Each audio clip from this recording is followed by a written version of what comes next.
Our Yanks by Margaret Mayhew. Read by Kim Hicks. Preface. After the fall of France in June 1940, during the Second World War, Great Britain fought on alone against Nazi Germany until the Japanese attacked the American fleet at Pearl Harbor on 7th of December 1941, and the United States entered the war. American troops began to arrive in the United Kingdom in early 1942, and the United States 8th Army Air Force started building their own operational air bases in East Anglia and the Midlands, as well as taking over some former RAF stations. Remote, rural communities suddenly found themselves invaded and occupied, not by Germans, but by Americans. Chapter 1. The Reverend Henry Dawe, Rector of Thorpe in Northamptonshire, was the first to arrive for the parochial church council meeting on an August evening in 1943. The meeting took place as usual in a lofty room that had been added onto the back of the 16th century rectory in Victorian times, and was used for various parish functions. The room faced west, looking out across the old croquet lawn and the area of rough grass beyond it that sloped down towards the stone boundary wall and Willow Brook. At 6 o'clock, and with double summertime, the sunlight was still streaming down through the high windows, showing up dust motes swirling around like plankton. For some reason, in spite of all efforts with mops and brooms, the room was always full of dust.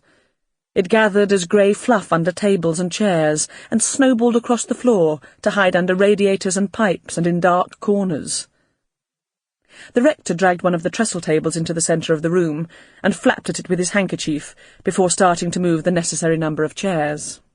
He was on the fourth when the outside door opened, and Sam Barnet, village baker, and one of the two church wardens stood there. Rock-solid, dependable, worthy. "Get the bigwigs and the parish worthies on your side right from the start," a bishop had once advised the rector candidly many years ago. "You can't do the job without them, and they can make your life a hell." 4 generations of Barnets had baked bread for Thorpe in unbroken succession, and this great-grandson was, fortunately, on the rector's side. On the whole, he thought, most people in the village were, but he was well aware of his shortcomings, of his failure to give a strong pastoral leadership, of his rather uninspiring sermons, and his tendency to vacillate, of his advancing age. There was also the awkwardness of having no wife, and the circumstances surrounding that. "Evening, Rector, I'll give you a hand with those." "Thank you so much, Mr. Barnet." The remaining 7 chairs were in place round the table in a jiffy, and the rector was doing some more flicking with his handkerchief when the other council members began to arrive. Miss Cuttridge, the PCC secretary, in an apologetic rush, although she was several minutes early. Miss Skinner, deputy head teacher of the village school, with firm tread. Mr. and Mrs. Dakin, devout and unfailing worshippers. Mr. Wells, retired bank manager and the council treasurer. Miss Hooper, the church organist.